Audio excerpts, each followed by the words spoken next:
பொட்டுக்கடலை, அஸ்கா, வெள்ளை சக்கரைன்னு சொல்லுவோம் பாருங்கள், அது ஏலக்காய் நைஸாக திரிச்சிட்டு நெய்யில் முந்திரி பருப்பை வறுத்து போட்டு இந்த மாதிரி உருண்டை பிடிச்சிங்கன்னா அதுக்கு பேர் என்ன? நெய் லட்டு. இது திருநெல்வேலி மாவட்ட ஸ்பெஷல்.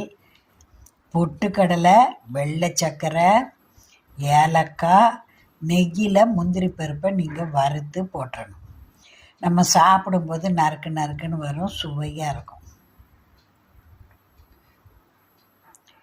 இதுக்கு பேர் இப்படி தான் நெய் லட்டு பிடிக்கணும்.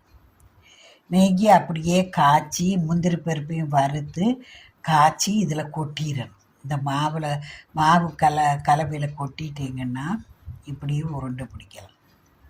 மிக்சியில் நைஸாக அரைச்சிக்கோங்க.